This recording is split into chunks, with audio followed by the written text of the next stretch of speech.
particularly with the rise in threat and security issues and the pressure on the defence budget, with the need to control public spending, something that no doubt preoccupies you, Prime Minister, every hour. And also in the context of our ongoing inquiry concerning how Parliament and select committees in particular can promote better strategic thinking in government.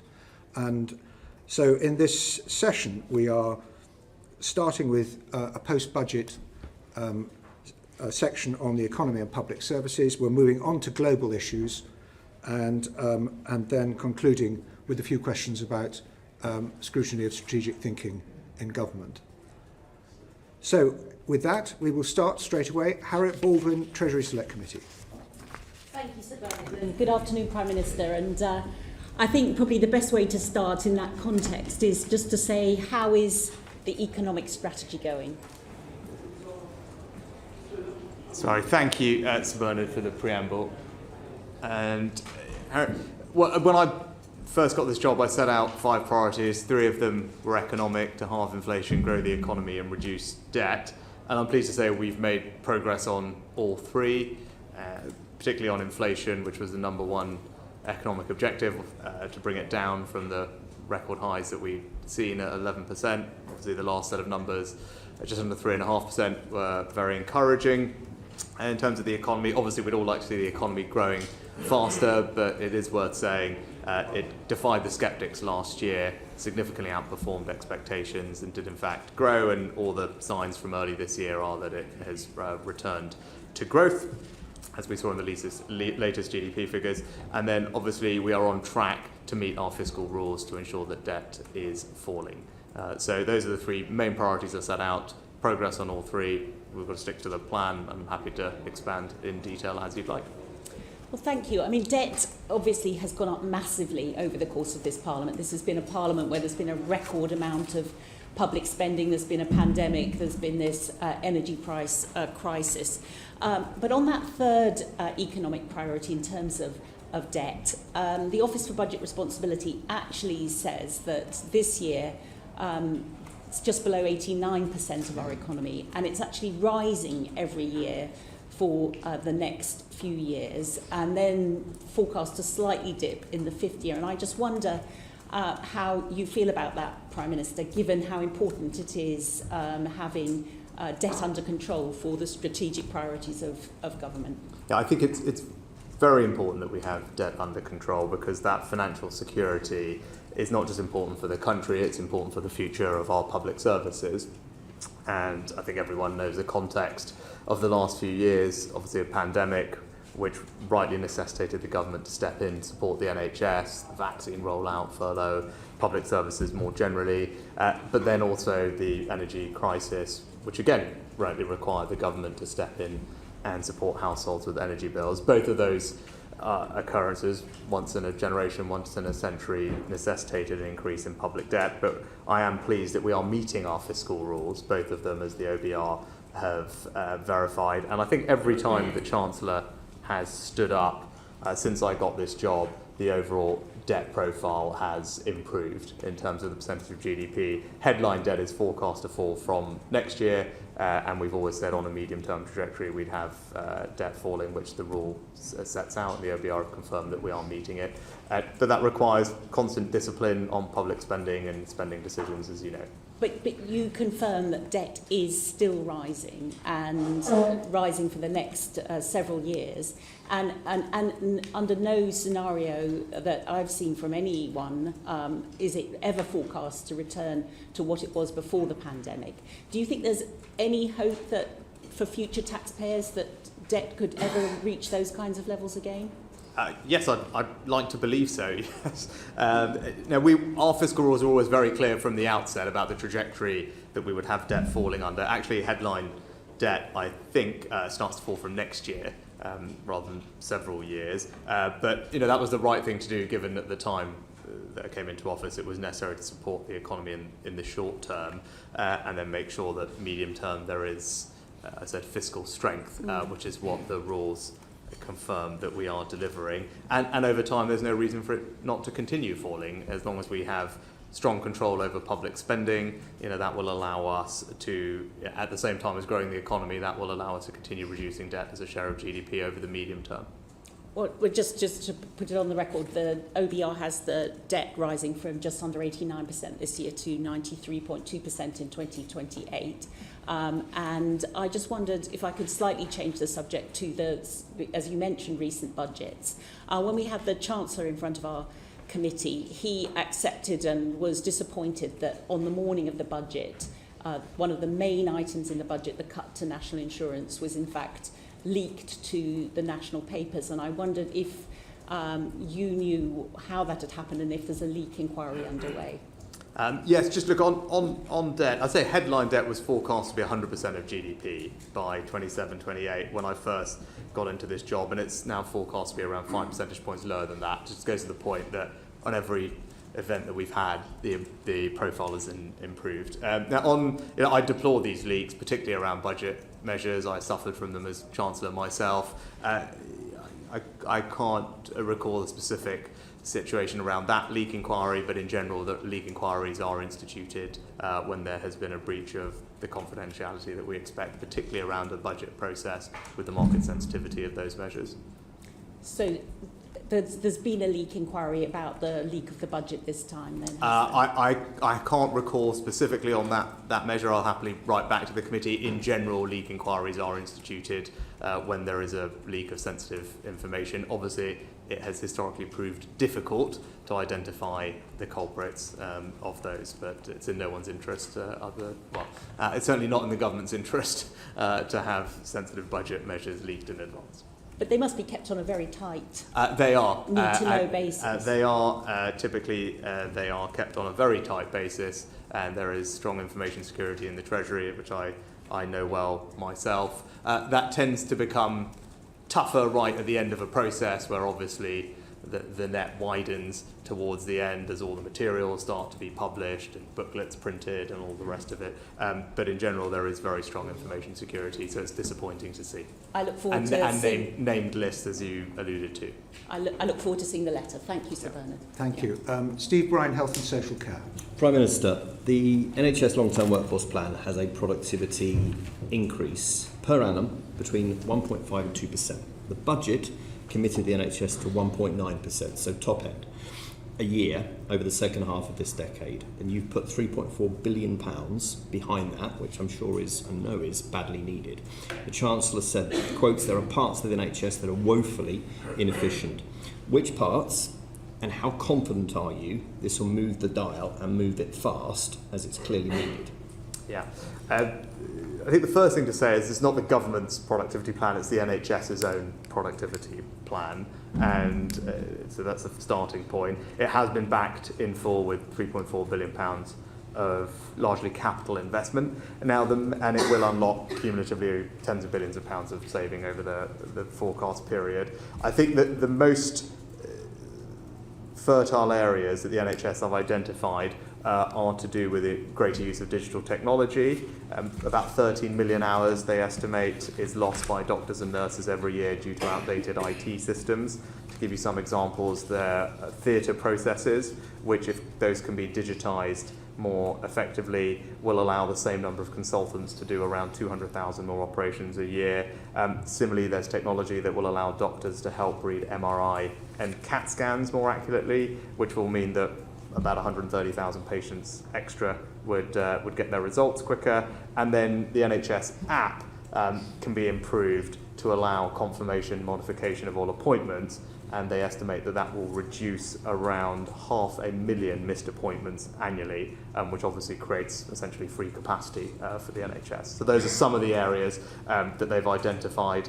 Probably another one is the NHS staff app as well, which will allow more efficient rostering electronically and reduce off-framework agency spend, which you'll be familiar with. And the NHS are planning in general to set out more details later this year. The workforce plan is, without question, one of the most significant interventions in healthcare planning for a generation.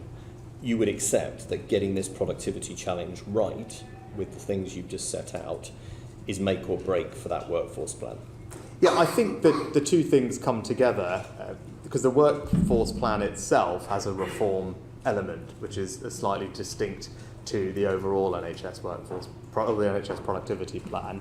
There are three elements of the workforce plan: train, retain, and reform. Yep. So obviously it's to significantly increase the number of doctors, nurses, dentists, and other healthcare professionals that we train, and that expansion has already started. That's never been done before on this scale. Retain to improve retention of staff. And then the third area is reform, with the use of new types of roles, for example, physician associates, nurse associates, new use of apprenticeships, and ensuring that every medical professional can practice at what's called the top of their license. Those types of things will unlock labour productivity, slightly distinct to the productivity plan. Thank you. And just finally from me, the federated data platform, should that be extended across primary care? Because achieving that productivity needs to make sure that pharmacy, general practice, secondary care all connects up, and the IT platforms of connecting them up is critical to achieving that productivity. Should the FDP be extended to primary care? So it probably wouldn't be right for me to comment on individual suppliers. I'm relatively conscious that FDP is a relative supplier, but in general, yes, we should be rolling out productivity enhancing technology across the NHS at both secondary and primary care.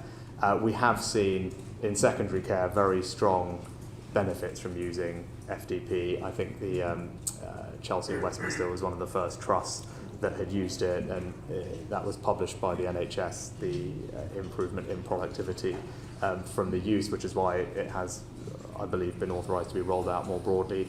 And in primary care, what we are doing currently is investing in digital telephony to ensure that we can eliminate the engaged tone that people often get at 8 a.m. on a Monday, and then over time improving the software of how to handle calls, which again will improve the patient experience, but where there are further opportunities to use technology to improve both patient care and the nature of the work for people involved in primary care, of course we should be doing that. And as I said, the 3.4 billion, a large amount of that will go on in improving technology to the benefit of staff and patients. Excellent. I'm grateful. Thank you. Thank you very much, Steve. Clive Betts for Levelling Up Committee. Good afternoon, Prime Minister. Since you were Local Government Minister, Prime Minister, things have got worse for councils, haven't they, in terms of their finances? In the last 6 years, 8 councils have effectively declared bankruptcy. In the previous 16 years, none had. So what is the fundamental problem? And before we say all those councils have made mistakes, some of them have, but as John Fuller, the Conservative leader said to the Select Committee recently, while the problems have been specific to some councils, there's now a more general problem, and in the next year or two, about half the authorities will be in financial distress potentially. Isn't that a fundamental crisis in local government finance? Well, I think that the first thing to say is councils are the backbone of their communities, and they carry out tremendous work every day, delivering important services to the people they serve. And yeah, I got to experience that as local government minister, also being scrutinised by you, Clive, at the time. And as we discussed then, recognised that they face challenges. But that's why, particularly over this Parliament, significantly more funding has gone into local government, and most recently £600 million boost in the most recent local government finance settlement, which has meant that councils on average will have around 7.5% more spending power this forthcoming year than they did last year. And that settlement, I think, was warmly welcomed by Local Government Association, County Councils Network, and indeed the District Prime Council Minister, that's Network. in the context, isn't it, of a 30% cut in spending power in the last 14 years. And again, as Councillor Fuller, a Conservative leader, said to us, quoting the figures that he's experiencing, when you've got adult social care spending going up by 90%, children with complex needs going up by 23%, and your spending power is going up by 3 to 5%, it does not take a maths genius to work out that there's going to be a gap at some stage, and that gap, according to the LGA now, is around £4 billion, even after the extra money in the budget. The IFS says it's about £7 billion. That's a crisis, isn't it, where you're seeing social care going up, demands children's care going up in particular, special education needs going up and other services being decimated in many parts of the country? No, I wouldn't characterise it that way. Of course there are challenges, particularly with inflation, which is why actually to Harriet's first question, the overriding economic priority of the government was to bring inflation down, because that will help local councils with their finances too, as well as helping families up and down the country. And if you look at what's happened from central government to local government over this Parliament since 2019, the grant in cash terms has more than doubled. Right, so that's the change, that over this Parliament, the amount of direct cash grant going from central to local government has doubled in cash terms from 2019 to the. Why is the Local Government Association then saying that 20% of councils face the threat of bankruptcy in the next 2 years? Why are they saying that? Of course, every council is going to be different and face challenges, but I can just But tell you 20% is a lot, isn't it, Prime central Minister? government has doubled the grant since 2019, since I was Chief Secretary. The grant going from central to local government has doubled over this Parliament. Core spending power has gone up, as I said, meaningfully over the last 4 or 5 years as well. Of course, there are always going to be challenges, but where government can step in to help alleviate some of that pressure, it has done, particularly with social But care, Prime Minister, looking which has been the forward, major area of concern. You've got these concerns rest right across local government by Conservative councils as well as Labour, right across. In the spending plans looking forward to the next Parliament, the forecast is that levelling up department, including local government, is not a protected department. So there's a forecast of no growth in spending whatsoever.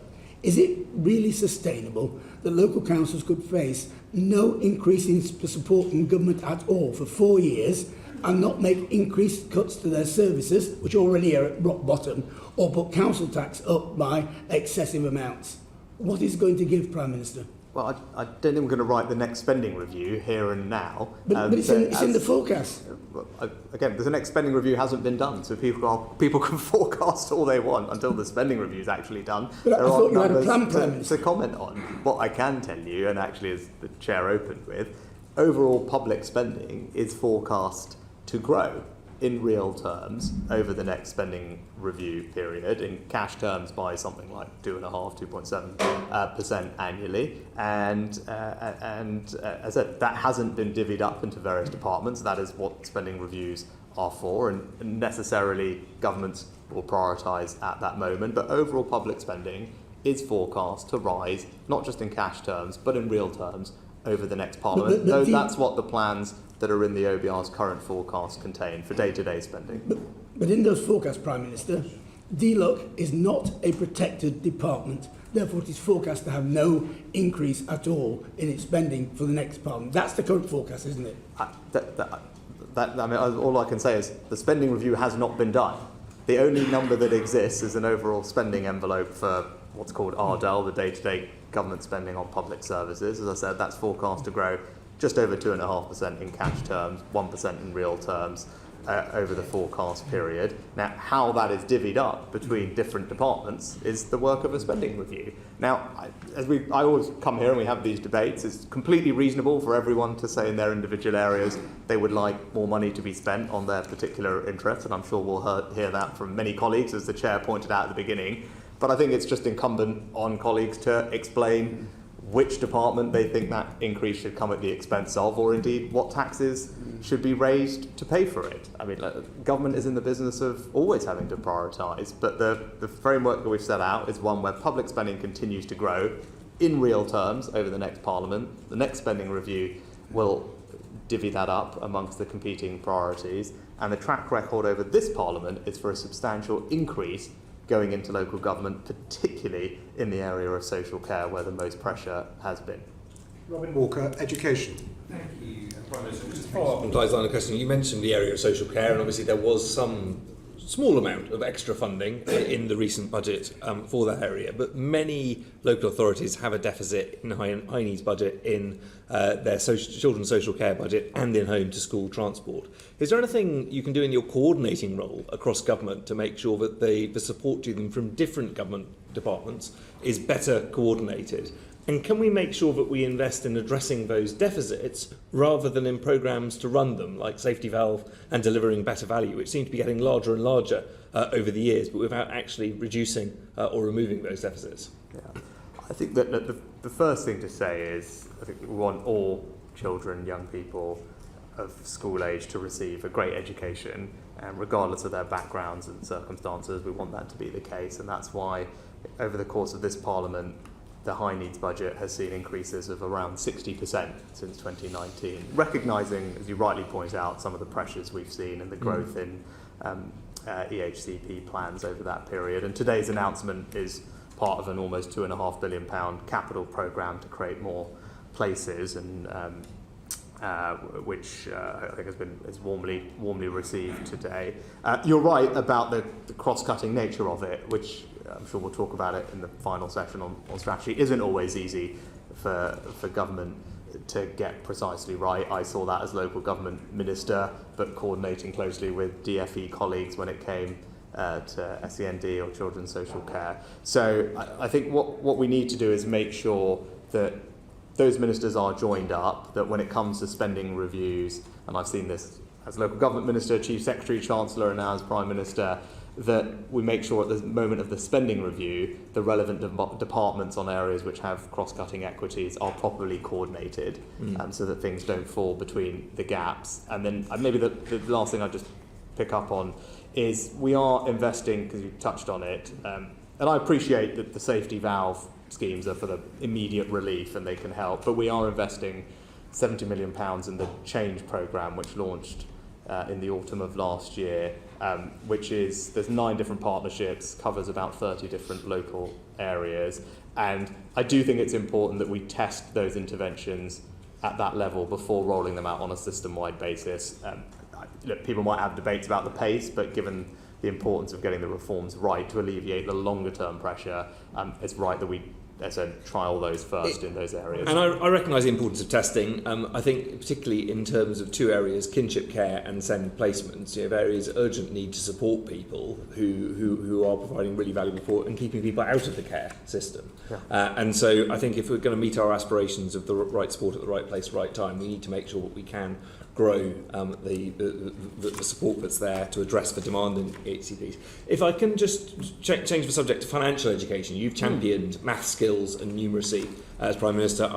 We've received a lot of support for our inquiry into financial education.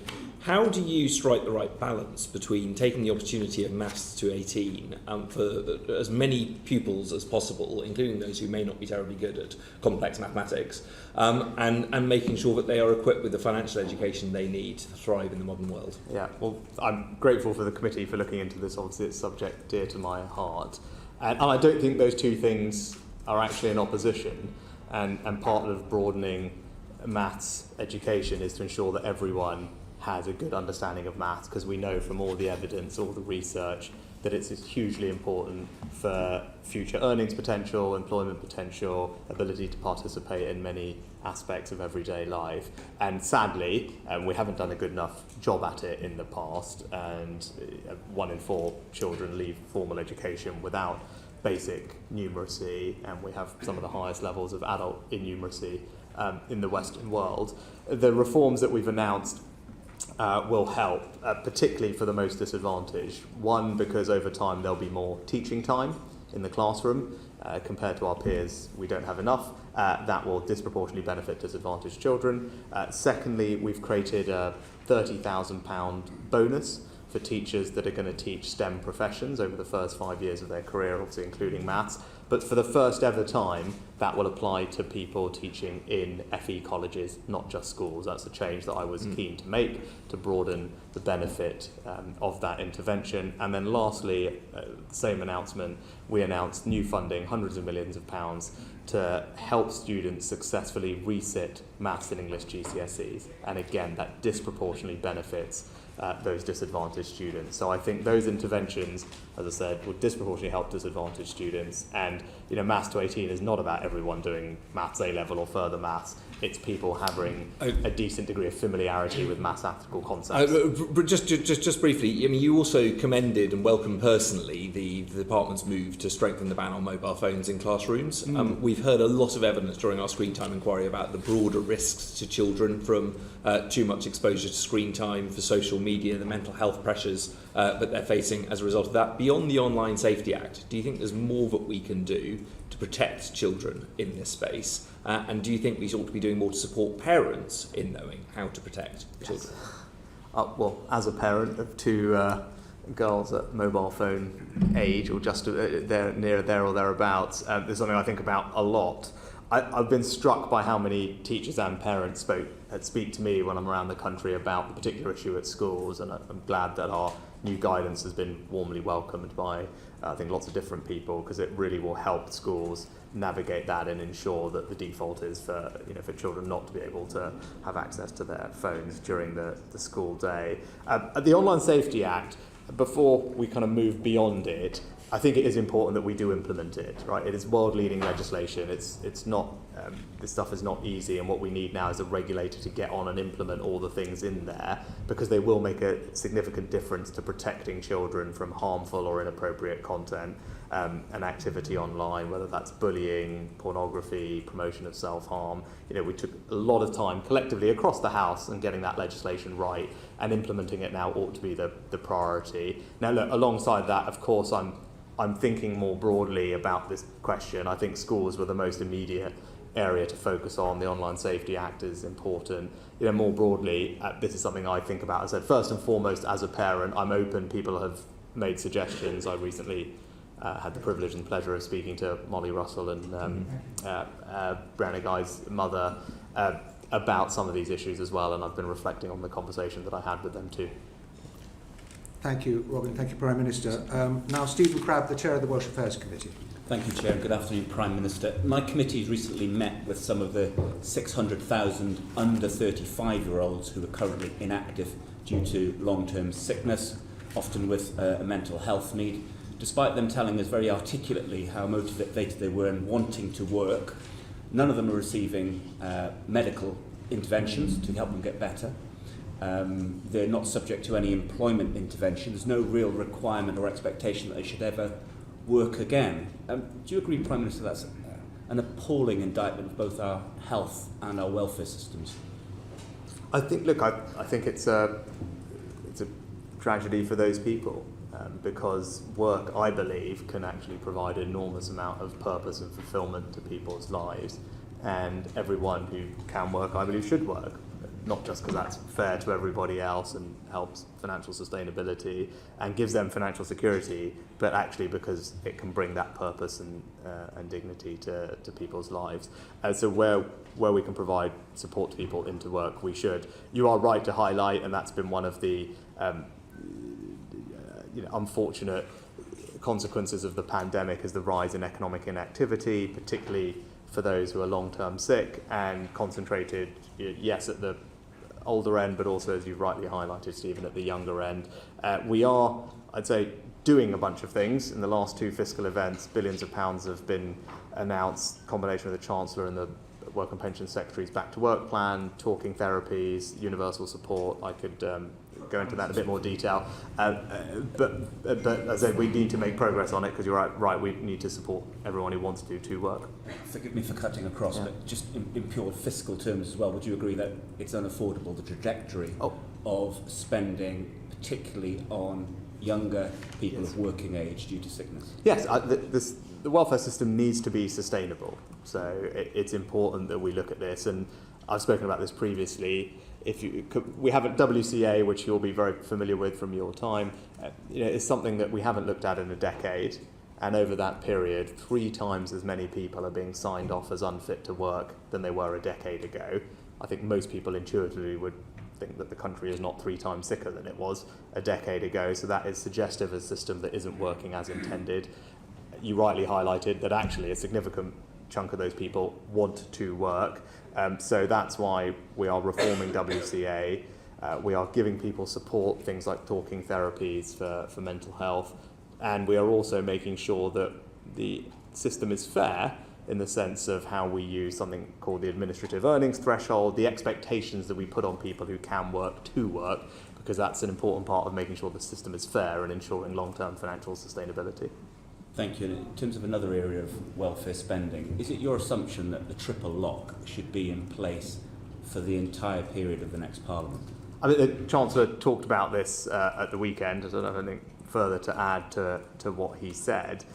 But I think... About it being a manifesto commitment. Yes, and that doesn't necessarily apply for the whole of the next Parliament. What's your position on that? I mean, I think you can safely assume that is what he meant without wanting to write the entire manifesto now. Okay, so if that's your position, do you genuinely think that's affordable? Yeah, Hand I do, on heart, because you think the triple lock I do, because the track record of the government is that we make priorities, and making sure that if you've worked hard all your life, you have the dignity that you deserve in retirement is important to me, it's important to the government, and the triple lock is an expression of that. And so I'm actually proud that as a result of the triple lock, pensioners are much less likely to be in poverty. They will see an almost £900 increase in just a couple of weeks in the state pension, and that comes on the top of significant support over the winter to help with energy bills, a doubling of the winter fuel payment. And it speaks to the kind of country that we believe in and society that we live in, and making sure we look after people at that stage of their lives, I think, is the right thing to do. And the triple lock is what this government, previous Conservative government introduced, and we've protected and will continue to do so. Thank you for that. I mean, given the projected profile of spending on three things, state pension, working age benefit, and the NHS over the next 5 years, do you think there's something in what Paul Johnson from the IFS said about there being a conspiracy of silence between the two main parties' front benchers about just how constrained the public finance is going to be over the next forecast period? I don't. Look, I can't speak for other parties. I can speak for the Conservative Party and the government. We've set out plans that continue to have public spending growing in real terms, as I outlined earlier. And then it's the work of future spending reviews to divvy that up. And I do think it's right that we focus on productivity to get more out of the investment we're putting into public services. To give you just one statistic, public sector productivity is around 5% lower today than it was before the pandemic. Right, 5% lower. And so no one is asking anything heroic. It's just return to where we were. Obviously, the private sector has managed that. So just return to where we were is worth £20 billion a year. And that is a figure that is also something that I never forget the person's title, the Comptroller Auditor General, has also suggested there are billions and billions of pounds of productivity to get. We've talked about the NHS previously, but more generally, that's the overall public sector. It's 5% less productive than it was in 2019. That's worth £20 billion a year. My focus is, yes, we're going to grow public spending. We've got to focus on getting more out of the money that we put in so that we can responsibly cut people's taxes, because I think that's, again, the right thing to do. We talked about the type of country I believe in. I believe in working hard and having that hard work rewarded. So cutting national insurance by the 4 points that we've done, £900 tax cut. We want to go further. That requires strong control over public spending, including welfare, getting productivity, so that we can continue to keep cutting people's taxes. Thank you, Prime Minister. Thank you very much. Now we move to Sir Bob Neal, the Justice Committee. Thank you, Prime Minister. Would you agree with the proposition that an efficient and effective justice system is fundamental to a civilised society? Yes. And that depends, of course, upon it being properly funded, doesn't it? Of course. We're in a situation at the moment where we have record levels of delays in our criminal courts, particularly in the Crown Courts, and record numbers of people in prison, to the extent that the Justice Secretary, Admirable Minister, is having to take emergency measures to manage them. The two are clearly linked, aren't they? What's being done to block that, to unblock that? So I think it's worth remembering the pandemic and the impact of the pandemic. And we made a decision during the pandemic to protect jury trials, which I know is something that the committee and you and others, in fact everyone, was supportive of. Now, obviously during a pandemic, that flow of justice slowed, inevitably, and what that has meant is that there has been something like a 50% increase, you know the numbers better than me, in the remand population of people awaiting trial or sentencing.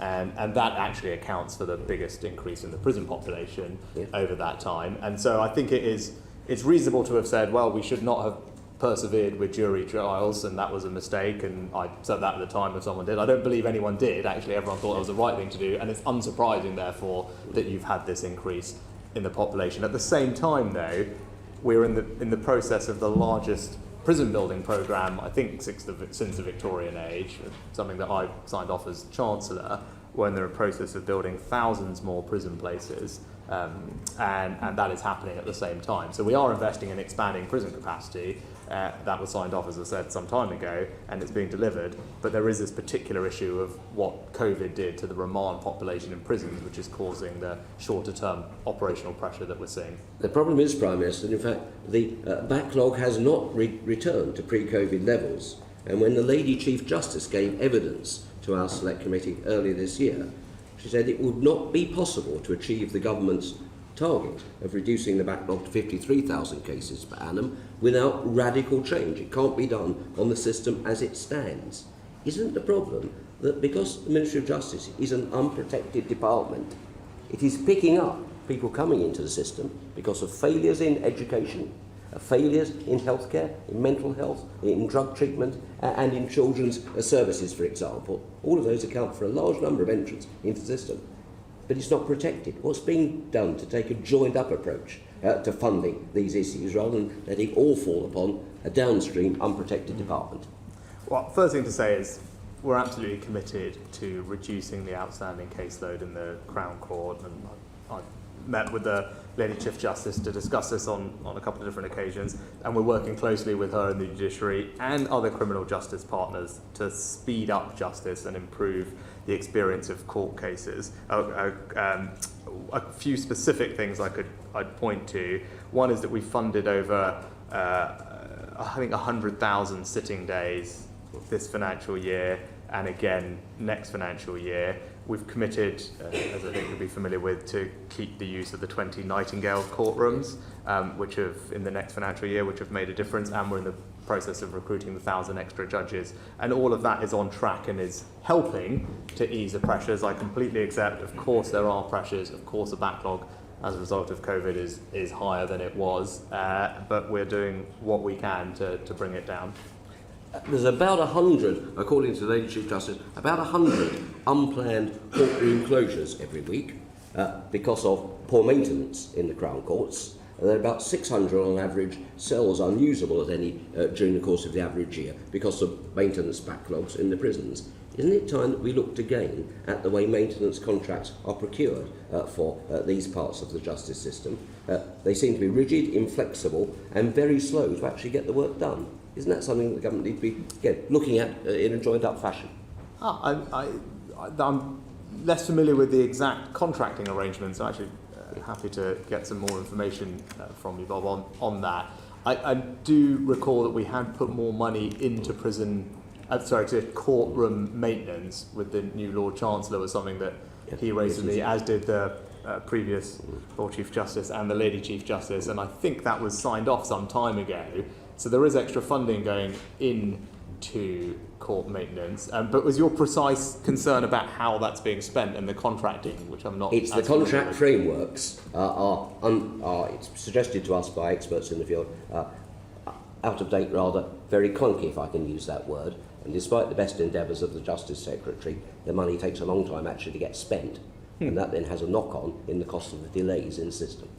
Okay, well, I'll happily take that away and discuss that with the Justice Secretary, because obviously if we're spending the money, we want it to be spent quickly and well. The final point I was going to raise, if I may, Chairman, is on a separate aspect. It's the importance of a functioning civil justice system to businesses.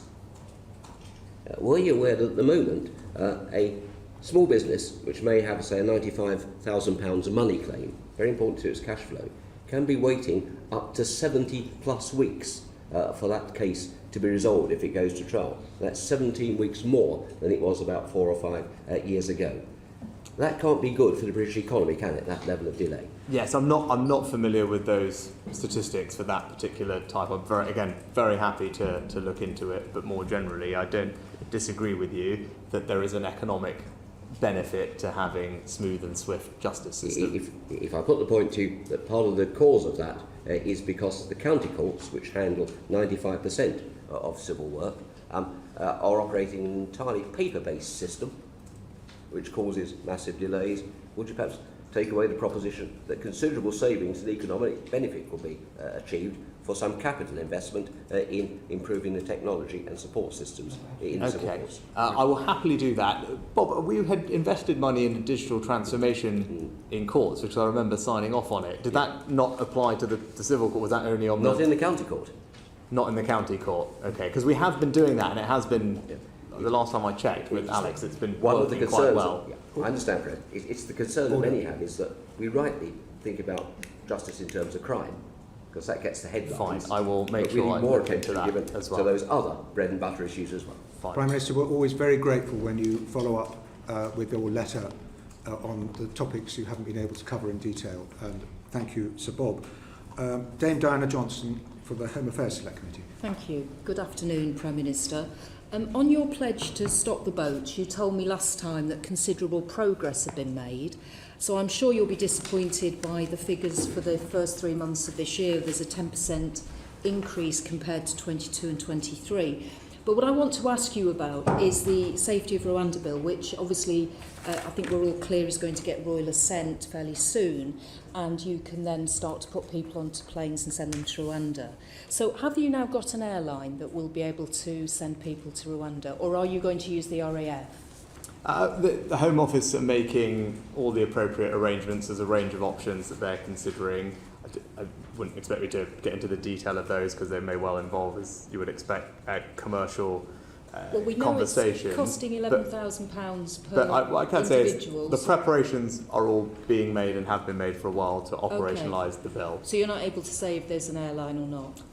So I wouldn't expect me to get into commercial conversations. But all the preparatory work to operationalise the bill has been in place for a while. Okay, so over 33,000 people have arrived in the UK irregularly since the Illegal Migration Act came into force last July. So are you expecting to send all 33,000 people to Rwanda? Because obviously they can't make a claim for asylum in this country.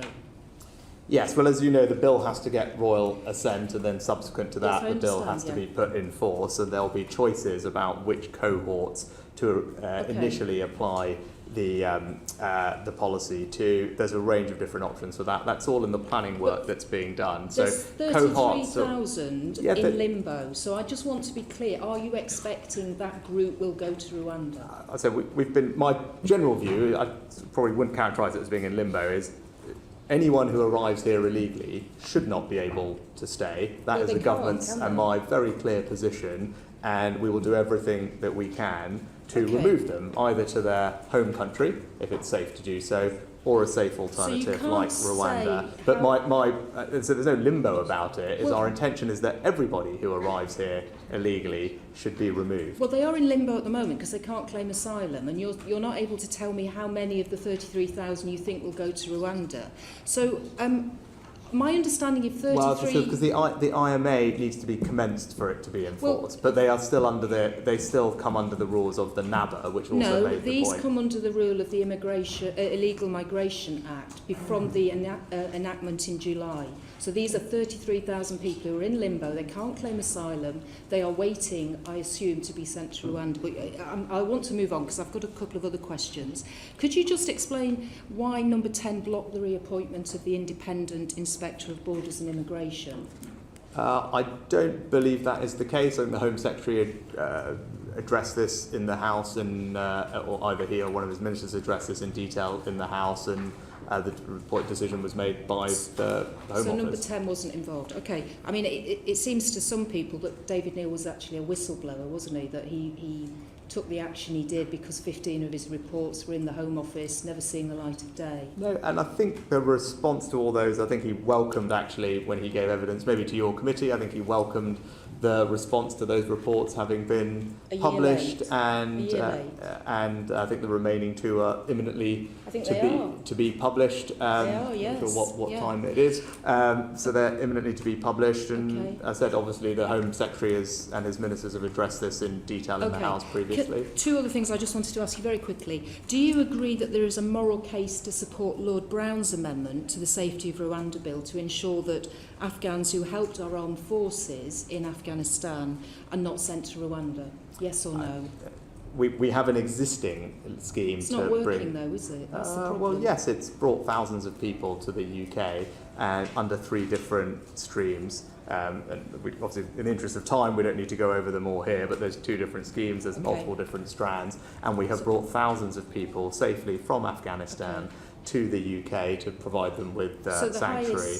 And that contributes to our overall numbers of around 500,000 people that we've welcomed to the UK through safe and legal routes over the past few years. The highest group within the small boats at the moment are from Afghanistan, aren't they, 20%? So there is an issue about why those schemes are not working. My very final question... Well, I just think on that doesn't mean the schemes are not working. It might just mean that there are many more people who would like to come to this country than we have the resources and the capacity to safely look after. And I think you can see that. Prime Minister, I don't think that's the view of most people looking at those schemes and how slow they've been. But I don't think you can infer from that just because people are coming, the scheme isn't working.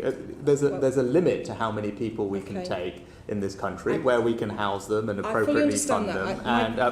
We've heard lots earlier from Clive about the pressures on local government.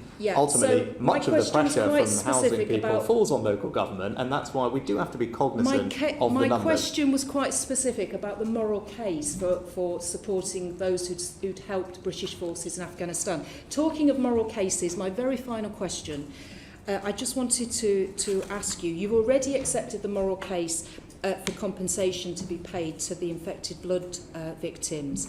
But I just want to ask you this. Did your whips tell MPs last December that implementing Sir Brian Langstaff's infected blood compensation recommendations would actually mean no tax cuts would be in the budget?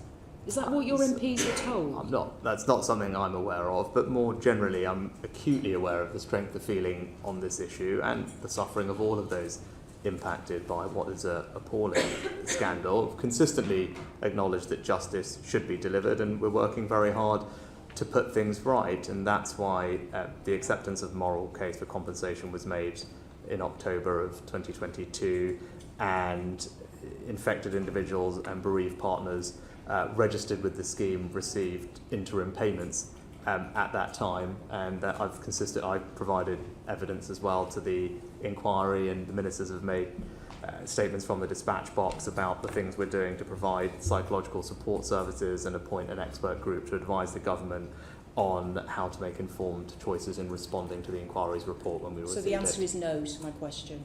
You didn't tell your MPs that. That's not something I'm familiar with at all. Okay, thank you. Thank you, Dame Diana. Joanna Cherry for the Human Rights Committee. Thank you, Chair. Good afternoon, Prime Minister. If we can continue with questions about your Rwanda policy. The Joint Committee on Human Rights concluded that the Rwanda Bill does not comply with the UK's human rights obligations and that it would place the UK in breach of international law. And we observed that other nations might be influenced by the way in which the UK treats its international obligations. And we pointed to the example of the interim Prime Minister of Pakistan, who has referred to the UK's Rwanda policy in defence of his country's decision to expel from Pakistan hundreds of thousands of Afghans who fled from the Taliban regime. Are you proud that he used your Rwanda policy to justify doing that? I'm obviously not responsible for the comments of a person in another country, so I think that's a slightly bizarre thing to say. But what I can say is I'm very confident that our Rwanda scheme is in compliance with all our international obligations, and we've worked very hard to ensure that that's the case. And in fact, the principle of sending people to Rwanda as a safe country was a principle that was supported by the High Court and not challenged by the Court of Appeal or the Supreme Court, and in accordance with the Refugee Convention. So I said I'm very clear on what we're doing and why what we're doing is right. Dame Diana mentioned that there's evidence that quite a high number of people fleeing the Taliban regime are reaching the United Kingdom's shore on small boats.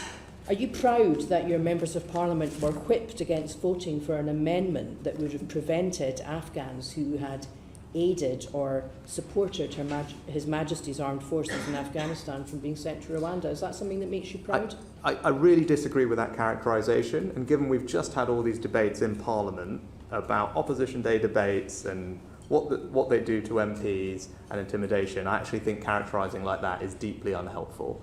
No, well, we have a plan. I'll answer the question. I resent your characterisation. I'm asking you a perfectly reasonable question. There are people coming to our shores your framing who have of the previously question, aided and abetted again, our armed forces in Afghanistan, and I would appreciate the and opportunity you to whipped answer your it. MPs against an amendment which would have prevented them from being deported to Rwanda.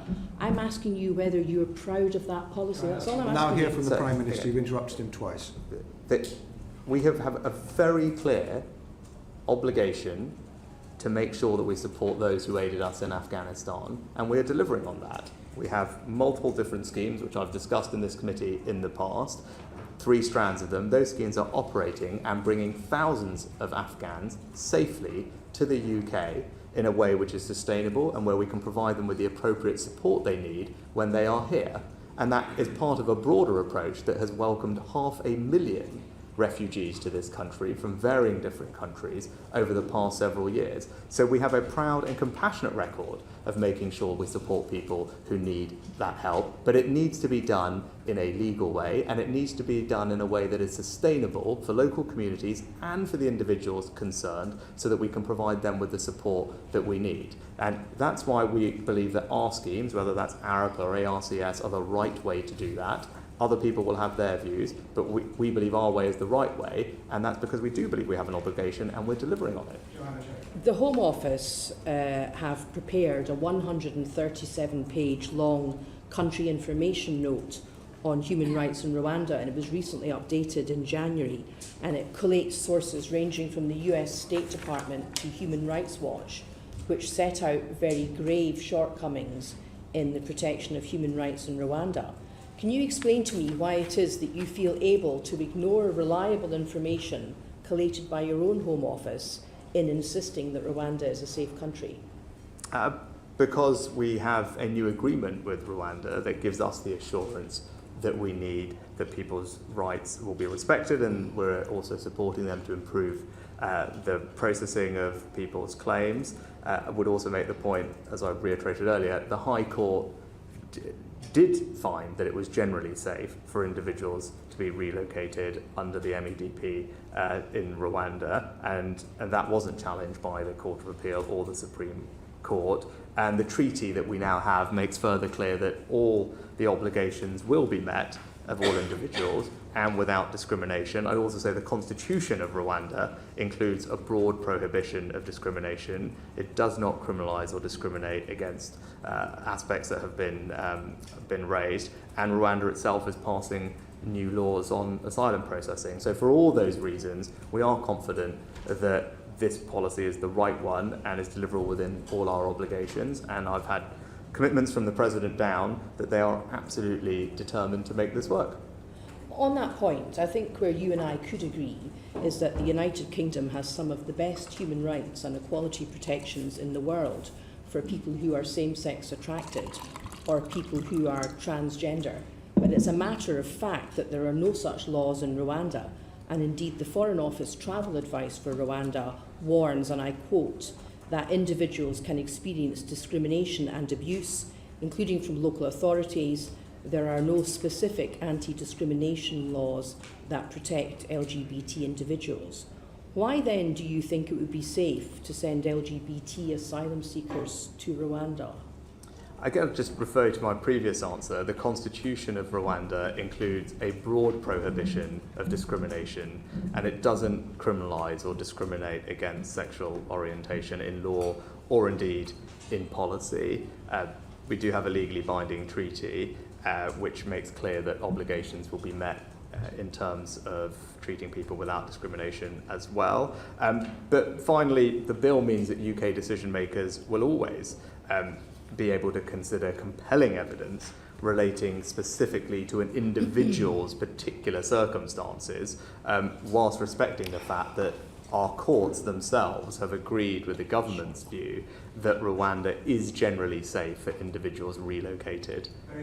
Just very briefly on that, if Rwanda is as safe as you say, and if you have no concerns about human rights protections in Rwanda, notwithstanding the Home Office's concerns, in what way do you expect the scheme to be a deterrent? Because people will not be able to reside and remain in the UK. And what we've seen from the situation with our Albanian deal is that once we have a functioning returns agreement that means that we can return people who come here illegally back to a different country, you see the arrivals drop, as they have done by over 90% from Albania.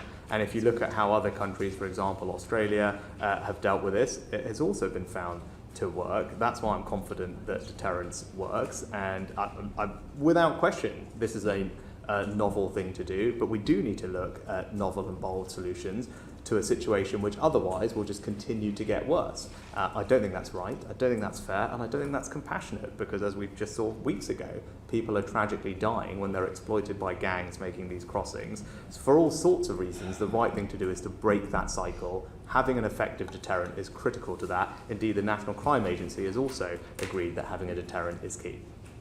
Thank you, Joanna Cherry. And now we're moving into the global issues section of our session with Kat Smith from the Petitions Committee. Thank you, Chair. Some of the most popular e-petitions on the government website at the moment regard the situation in Israel and Gaza, and following the UN Security Council's resolution to call for an immediate ceasefire, what steps will the UK government be doing to ensure that that is implemented in terms of using economic and diplomatic levers? Yes, well, we were pleased to support the resolution at the UN because it was consistent with our position, which is for an immediate sustained humanitarian pause, which would allow for the safe release of hostages, more aid into Gaza, and provide the, a platform for a more lasting, durable ceasefire. We will continue to do everything we can, both ask Israel at all levels to comply with international humanitarian law, to improve the provision of humanitarian aid into Gaza, but also continue to call on Hamas and work with countries like Egypt and Qatar to unconditionally release the hostages. Prime Minister, does everything we can include looking at the situation of UK arms export licences? We have a very robust regime in place for export licences. There's a strategic export licensing criteria. We don't grant export licences where there's a clear risk that the items may be used to commit a serious violation of IHL, and that has been a long-standing case. And is that constantly under review? Yes, I've made that point clear from the dispatch box previously.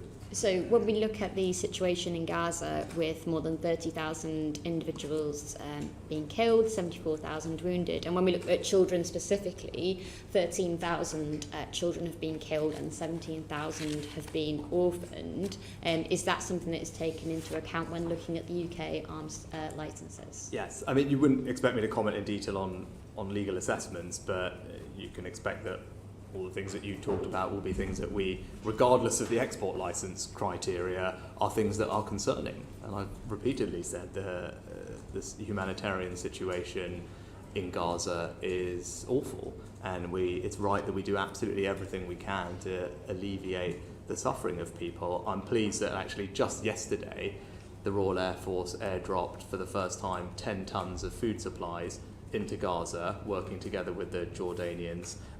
That has brought water, rice, cooking oil, flour, canned goods, baby formula along the coastline. We've been working on that for a while. I talked about it at the dispatch box earlier. We want to get aid in through every route we can, land, air and sea. We've obviously done a lot by land. This is the first significant drop that we've done by air, which has been welcomed. And we are working with partners to improve aid access via the maritime corridor as well, and hopefully we'll have more to say on that in the coming days and weeks. But I don't disagree. The humanitarian situation is awful, and I'm proud that we are doing everything we can to alleviate as much of that suffering as we can. So airdrops are the least effective way of delivering aid to any environment, and is often seen as being the last resort by aid agencies. The most effective route is obviously by land crossings. And what representations are you making, Prime Minister, to the Israeli government to open the Rafah crossing? Yes, I agree with that. Of course we agree with that. What we need is many more trucks per day. I mean, pre-October 7th, there were 400 or 500 trucks a day going in. That's what's necessary, and now there are not that many. It's a fraction fewer, 100 to 200. That's not good enough. I've made that point repeatedly to Prime Minister Netanyahu, as have our allies, and we will continue to press for more land access. That is the best way to get more aid in quickly. But whilst that is not happening at the scale we would like it, I do think it is right to do extra aid via other corridors, as I said, those airdrops will still help, and the maritime corridor, when we get it up and running, will also help. But you're right, the priority is to remove all the barriers to more land aid getting in to Gaza. And aid is particularly short of supply in northern Gaza, which is having real issues in terms of getting supplies there. We have documented cases now of babies being born but mothers being too weak to feed them, that they're dying of starvation in the first few hours of life. Is this collective punishment of people? Yeah, as I said, we would always and have consistently called on Israel to comply with all its obligations under international humanitarian law. We've already tripled the aid or the humanitarian support that we are putting into the region, and as they're doing it by every potential corridor. We are also I've raised personally with Prime Minister Netanyahu the opportunity to bring more aid in from the north through Ashdod port and then through the northern crossing at Kerem Shalom. That is something together with allies we've continued to raise, because that would open up more access into the north of Gaza as well. Mm-hmm. And something that we've also talked about with the Jordanians, and again I've discussed that with the King of Jordan himself, because if we can get aid in through the top, as I said, via Kerem Shalom, Ashdod, that will be helpful too. And getting aid in is only one part of the solution here. It's also about the distribution of aid, and airdrops are often seen as being increasingly a survival of the fittest in terms of who's going to access that aid.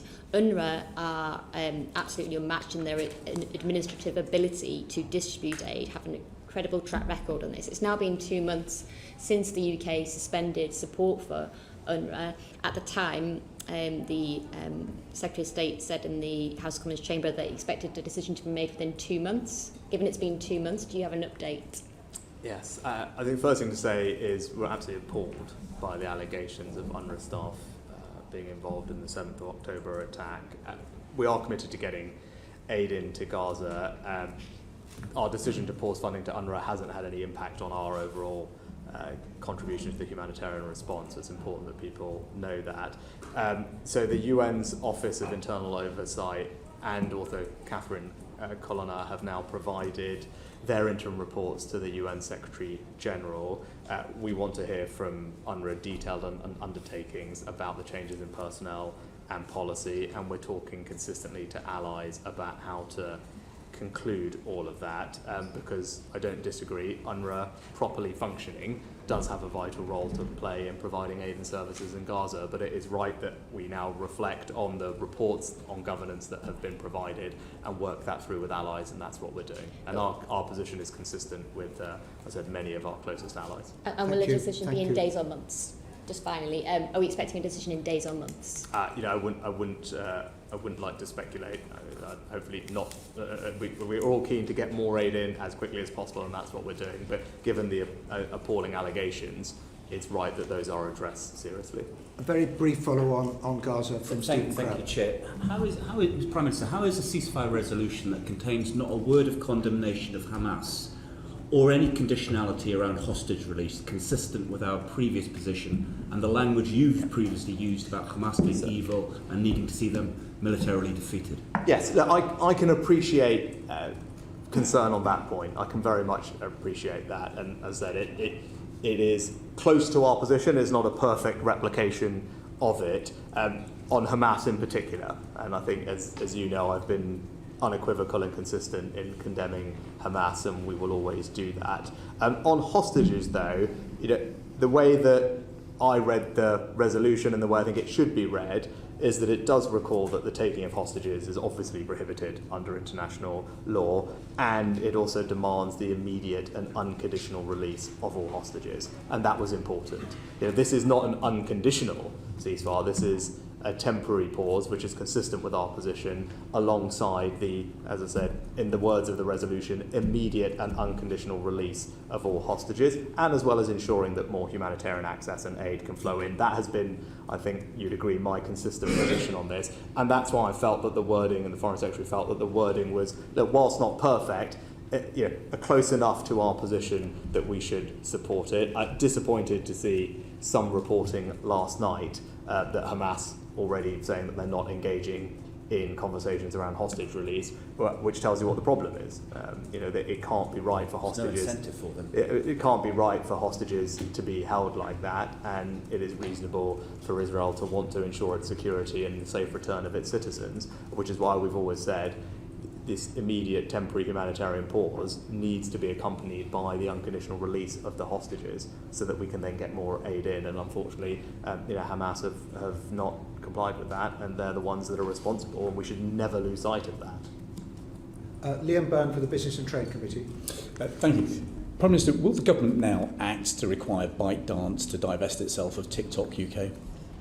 So we obviously have taken steps previously on TikTok on government devices, which you'll be familiar with. But more generally, we engage with TikTok and continue to do, and other companies, to make sure that we have a good understanding of the security of UK data, that it meets the high data protection and cybersecurity standards that we expect. We routinely do not comment on specific cases, but what I can say is that we continue to monitor any threats to our national security, to UK data from all sources, and would not hesitate to take appropriate steps to mitigate these if and when they arise.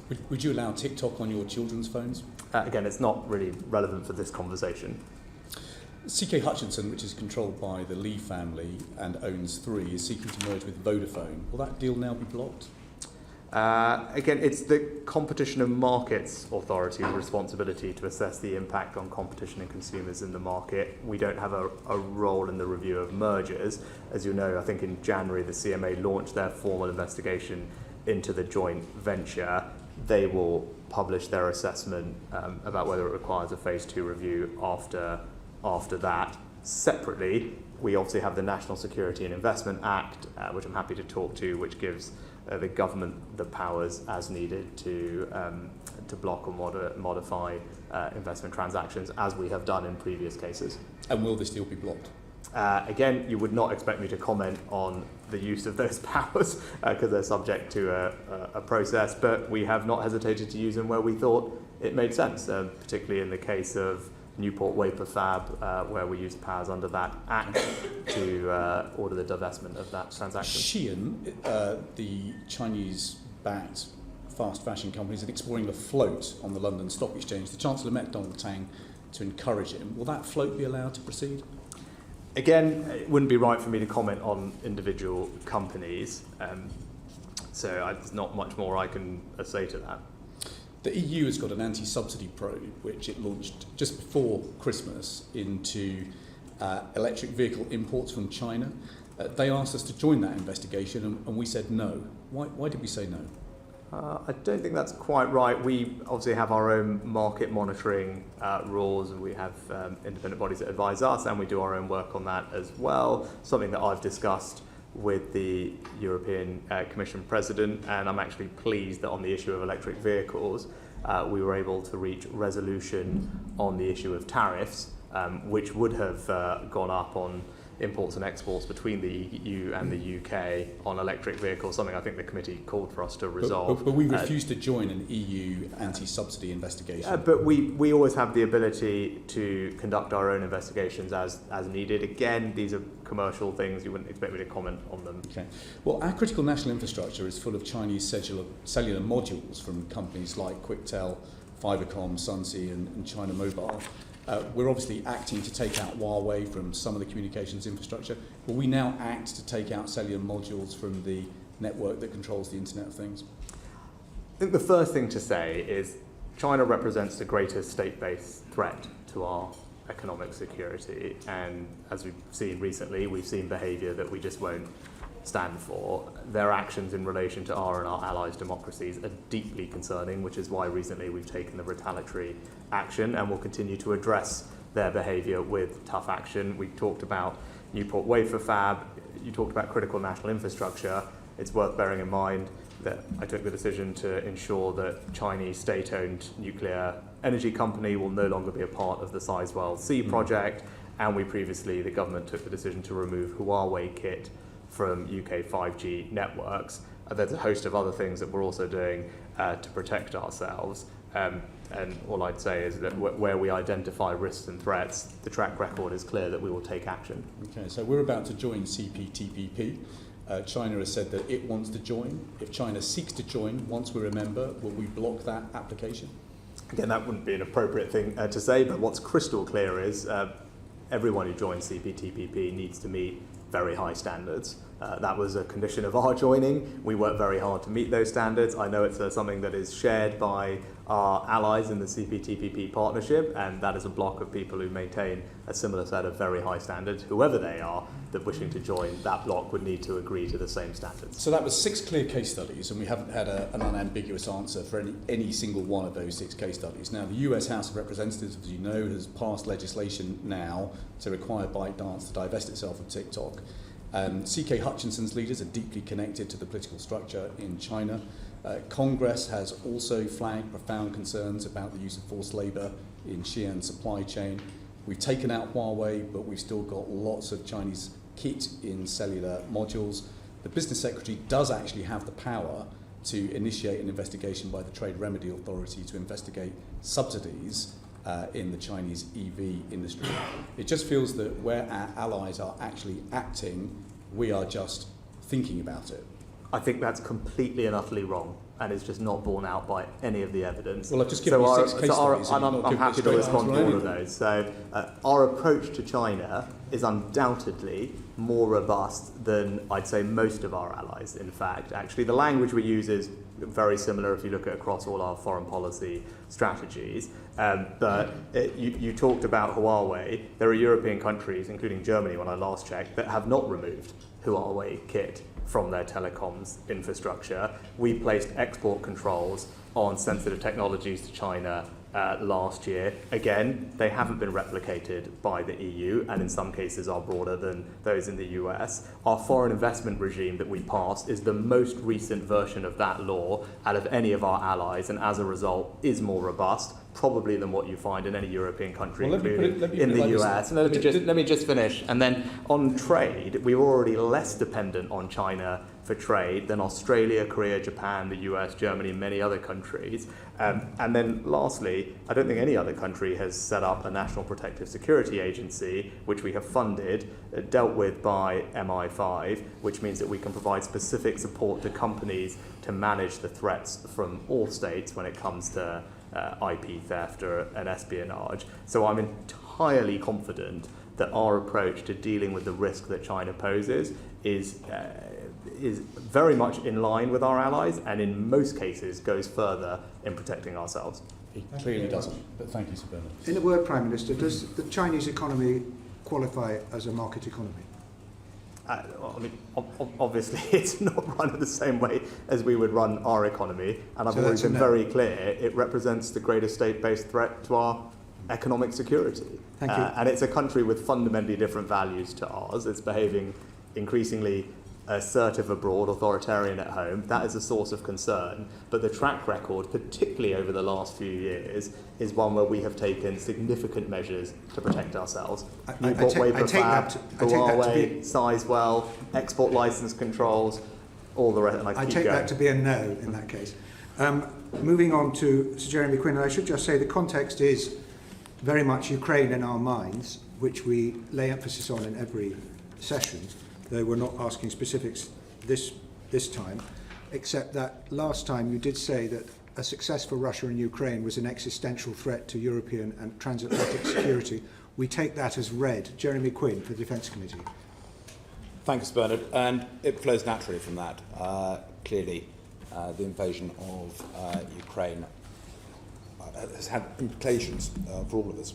The armed forces get asked to do a great deal. They do it incredibly well. However, my committee's recent report highlighted serious concerns in the event of a war with a peer adversary, including on stockpiles, on resupply, on personnel and training. We need to be ready to deter. Are those concerns that you recognise? No, I believe that we are investing in our defences.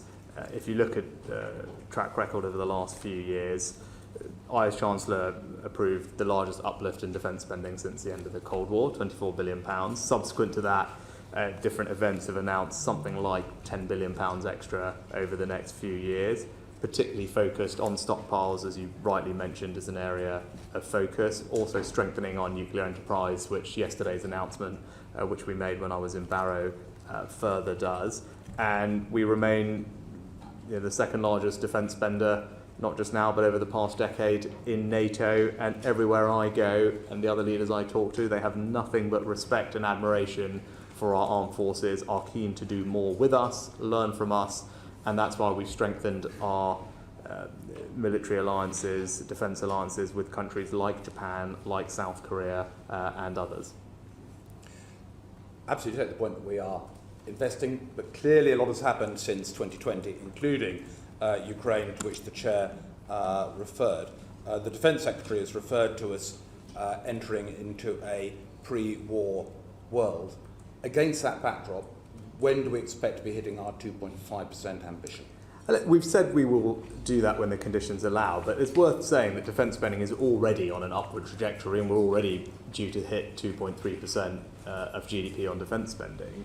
And it's also important to recognise that investments in supporting Ukraine are also investment in our security. I think the Chair made the point at the beginning that collective security in the Atlantic is indivisible. Ukraine's security is our security.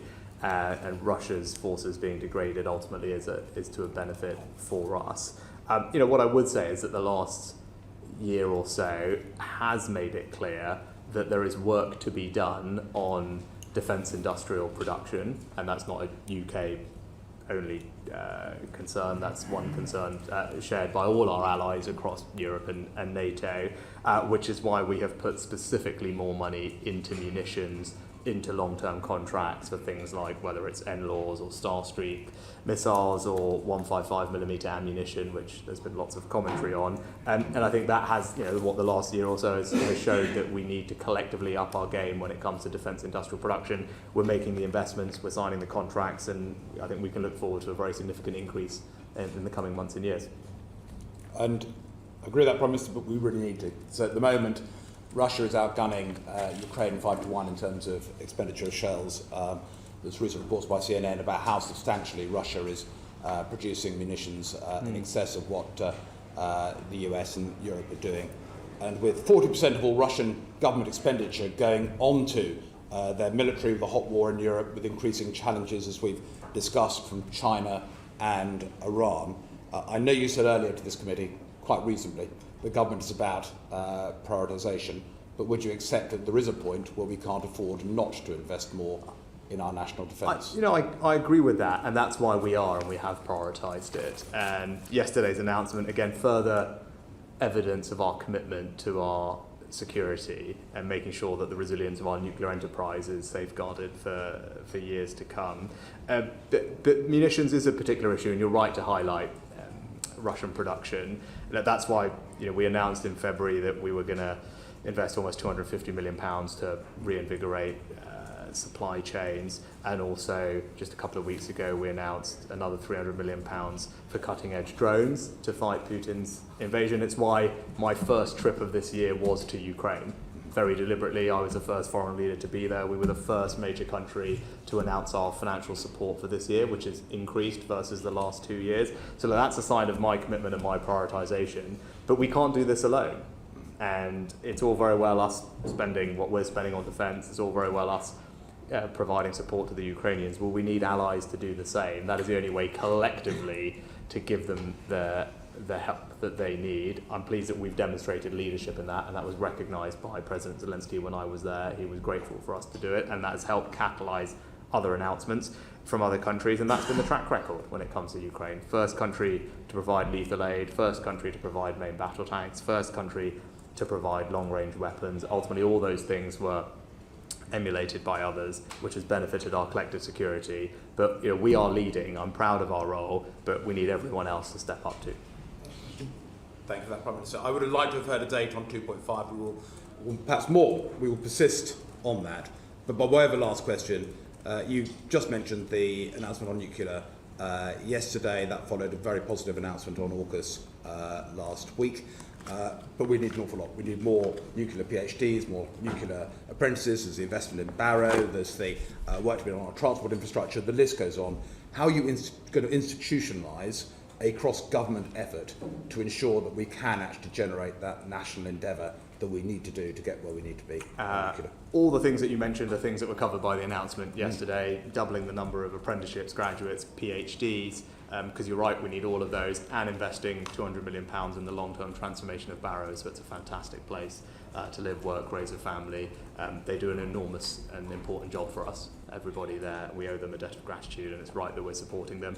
I've been sharing specific NSC meetings focused on this since I became Prime Minister. We have strengthened the nuclear enterprise, not just with funding, but with better governance, and we have made it a proper national endeavour, and you can expect that we'll put the governance in place to ensure the delivery of that. There's a fantastic SRO in Maddie, who you'll know, who's doing an excellent job, and I think it's now getting the attention and focus that it deserves and needs to ensure we can deliver on the task ahead. So it's NSC-led, and it flows from there. You absolutely got the grip at the centre. Yes, and it has coordinated all the different aspects, whether that's MHCLG for Barrow, DESNES on the civil nuclear side, and obviously the defence aspects as well. And we've brought it all together, and I've spent quite a bit of time on it over the past year. Thank you. Jeremy, I'm tempted to ask, what consideration you're giving to putting 2.5% of GDP for defence in the manifesto like the triple log? Well, I think we'll try not to write too much of the manifesto in the here and now. So I think I've made my point. We're coming on to the scrutiny of strategic thinking in government, but first of all we'll have William Ragg for the Public Administration Select. Sir Bernard, I'm grateful. Good afternoon, Prime Minister. Afternoon. Don't worry, we're nearly there. Now, Parliamentary and Health Service Ombudsman has got a degree of topicality in the last week or so, given the recommendation on women's state pension age. May I ask you briefly, do you have a timescale for the government's response on that report? No, I don't. It's, as you know, a detailed report, concerns issues that date back some years as well, and obviously, as we've said, we'll go through it thoroughly as we've started and respond in due course. Thank you. On the same theme of the Ombudsman, though, the current Ombudsman's role, he retires from his role at the end of this month. Last night in the House, a motion was put for the appointment of a temporary Ombudsman. I sat on a panel that put forward a name to number 10 for the permanent position. What's the status of that name? I'll have to get back to you, I'm afraid, Will, so I apologise. I would be grateful because the panel wrote to you in mid-January on this matter, and it is important. If I could move on to civil service reform, the Chancellor of the Exchequer announced in the autumn statement that the civil service will be capped at 488,000, and it's continued to grow, though, and is currently on 502,750. Is the government's policy still to reduce the size of the civil service? I mean, yes, I alluded earlier to efficiency savings. I mean, I'm not going to... Obviously, what the Chancellor said is the statement of policy, but more broadly, I just refer back to the earlier comments that what we've seen is we've seen a 5% decline in public sector productivity since before the pandemic. That's worth £20 billion. I think everyone should be focused on recovering pre-pandemic productivity, unlocking that money to reinvest in public services. That's good for the taxpayer, good for public services delivery and UK citizens. Obviously, headcount is one of the features of productivity, but as a general rule, we should be striving for greater public sector productivity.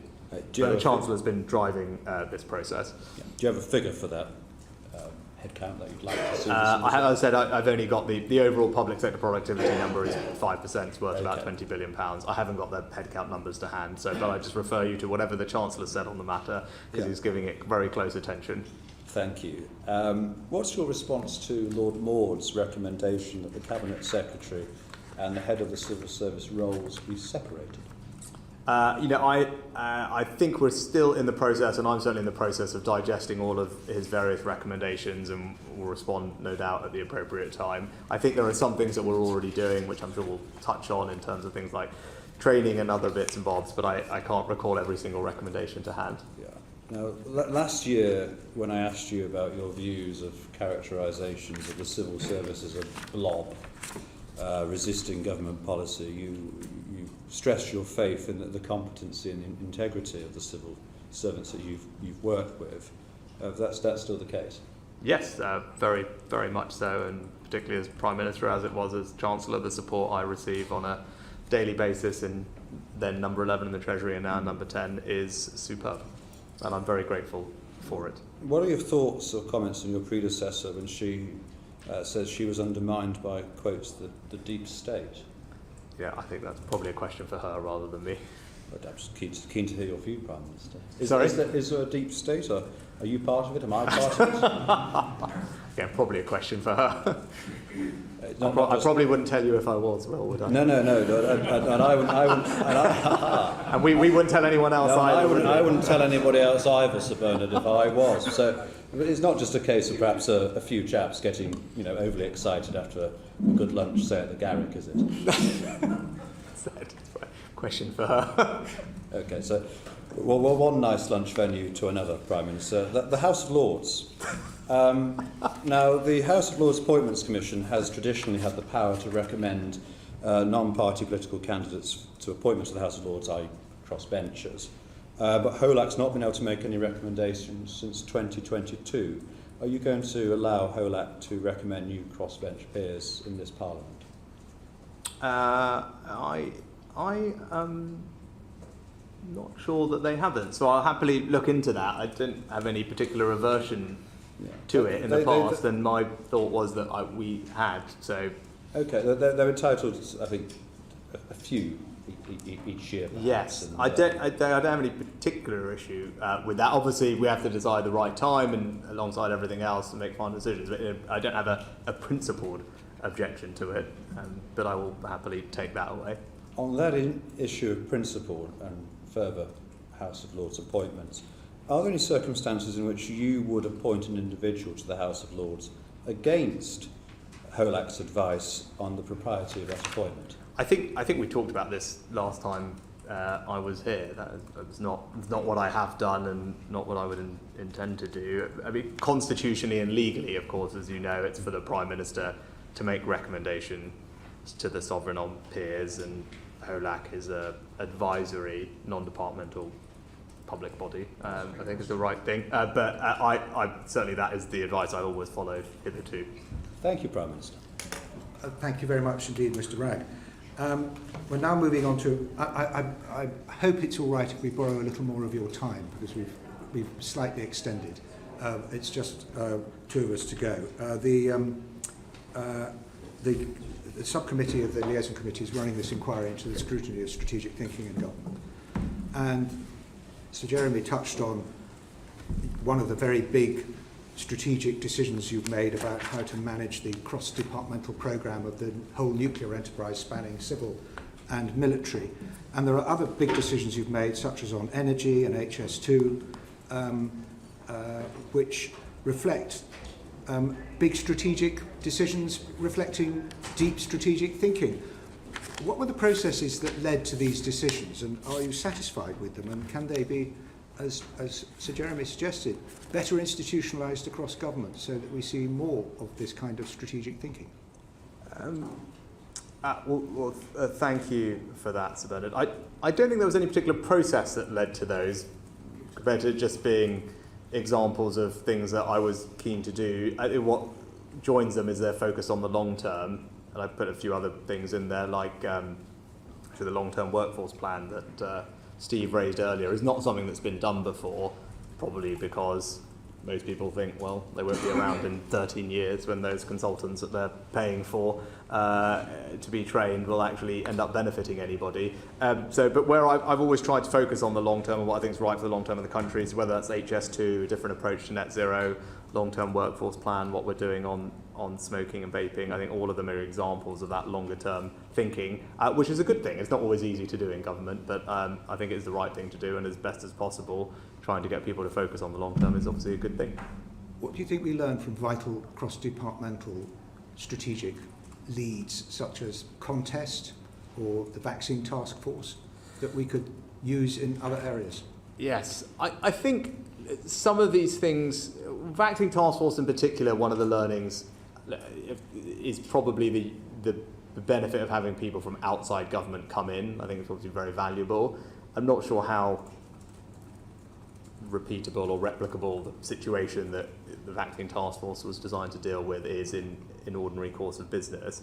But I think certainly having external people come in to focus on something was valuable. We have replicated to some extent that model for the AI task force, which is slightly distinct from government. We've been lucky to attract superb people like Ian Hogarth from industry, and they've done an excellent job, globally respected around the world, particularly in the US, where they're very keen to learn from us. And again, it has a very tightly defined specific mandate. It's doing its thing. It's got delegated budgets. That's worked quite well. ARIA is another example of that. And so I think those are the models where we try to replicate the vaccine task force model in, as I said, in research at ARIA and in the AI task force where it has worked. But those are quite specific areas. Contest? Probably the same. Again, given the importance of the issue, I think people realise, like the vaccine, there are certain issues which, because of their salience, probably attract the right amount of attention just by virtue of that. Well, what about net zero? Philip Dunn.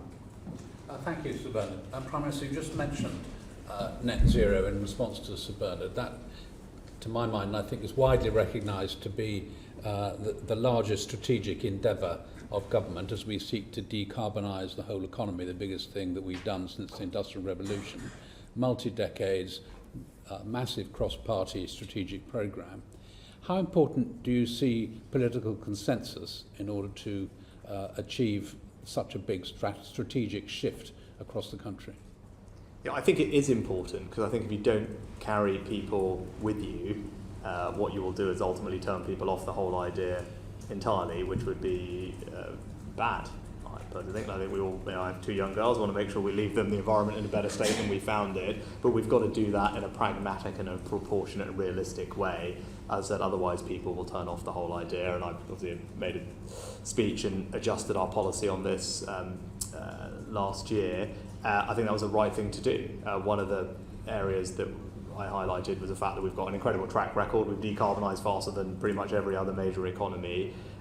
Because of that, we can have confidence in our targets and our plan, and we can do things in a way that eases the burden on families, saving them £5,000, £10,000, £15,000, still hit our obligations, which are more ambitious, as I said, than any other country. And that's the right approach. And I think the other thing, which I know you've been in correspondence with the Secretary of State on, rightly, is around, I'd say, the scrutiny that happens when we set these carbon budgets. And Can I come on to that in a fine. second? Well, that's an important part of answer all my questions in one answer. Fine. I've got three, Sorry. so I'd like to be able to pose.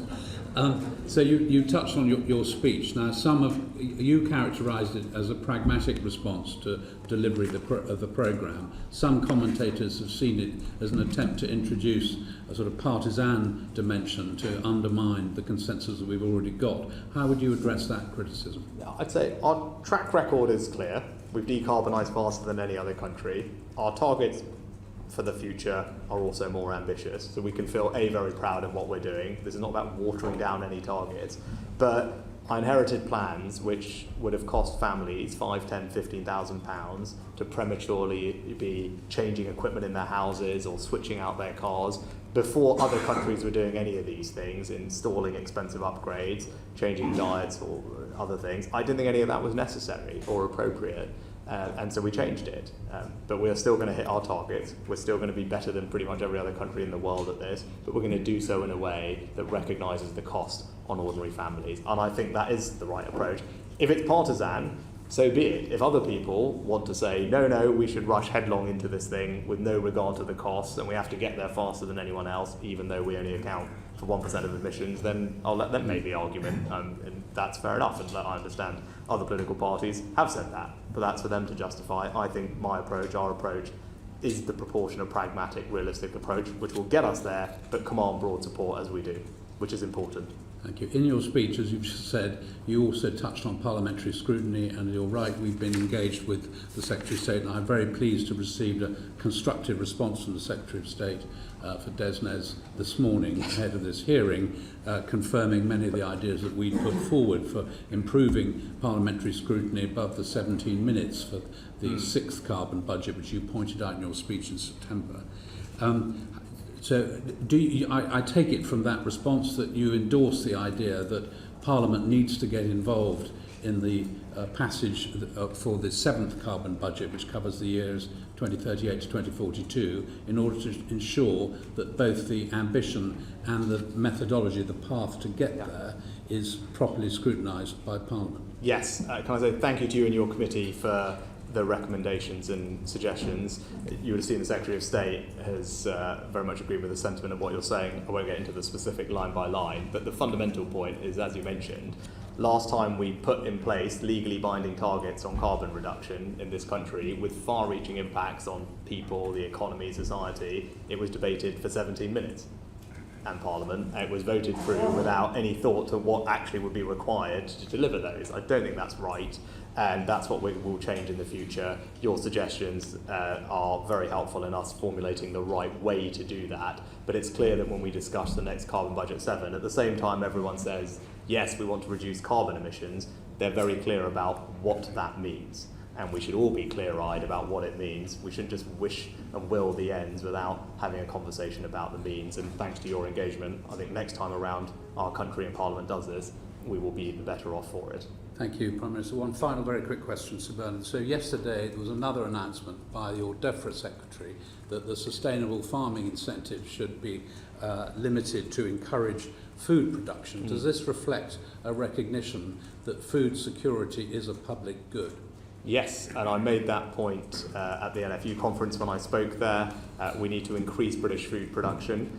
We can do that, and that's why we want to make sure that our farming schemes incentivise that. Of course, we want to protect the environment, but we can't forget that the primary purpose of farming is to produce food.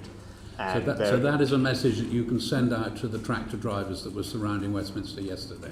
Yes, and as I said, I've had very good conversations with many farmers at the NFU conference and later in Wales when I was there the week after that.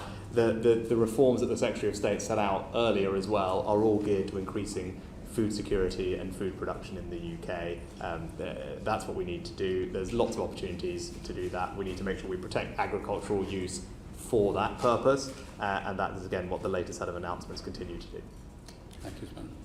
Prime Minister, thank you. And we've had a lot of evidence suggesting that in order to embed a strategic culture in Whitehall so that ministers get much better comprehensive strategic advice from civil servants, that we would need to re-establish a national school for government of some kind in order to teach strategic thinking and strategic decision making and to help change the culture.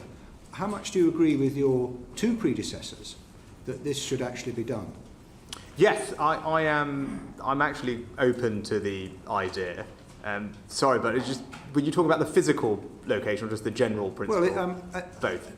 No other major civil service around the world does not have a physical location for teaching face to face, online, using online and contractors.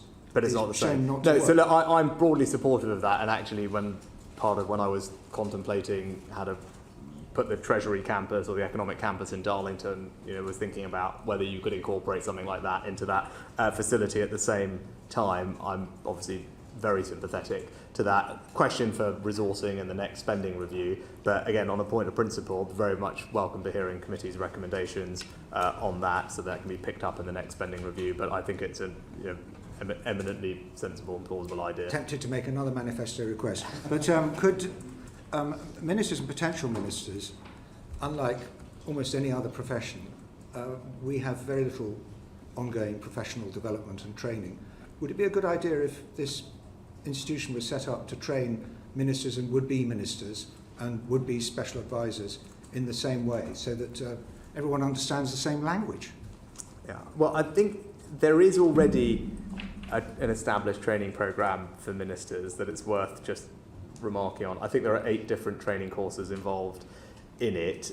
Those courses are open to all ministers, and on top of that, the Infrastructure and Projects Authority, the IPA, runs some very specific training for ministers who are dealing with sponsoring major projects.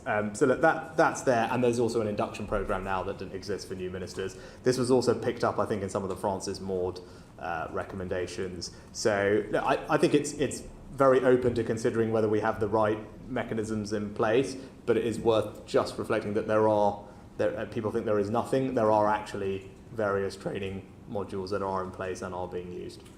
And finally, it's widely understood that younger generations feel very disengaged from politics.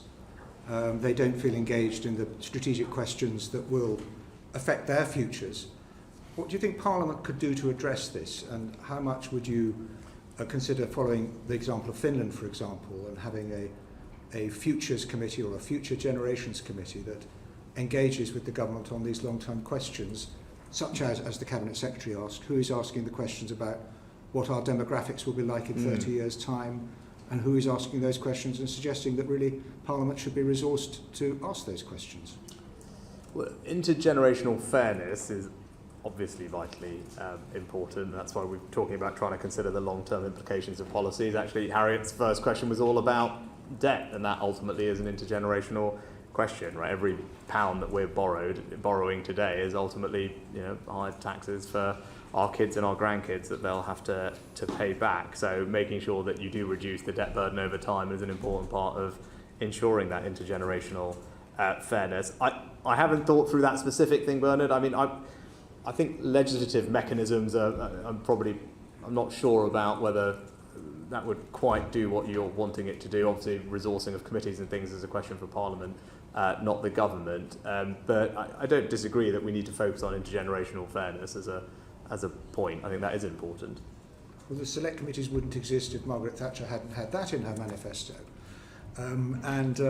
It is for government to propose that, the Leader of the House to propose that the House of Commons should have those resources. But that's me making my point. I have no further questions. Thank you very much indeed, Prime Minister, and we wish you and your family a good Easter break. And the same to all of you. Thank you very much. Order, order. Proceeding has ended.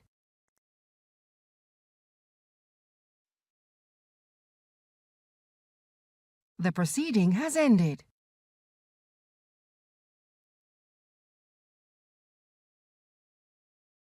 The proceeding has ended.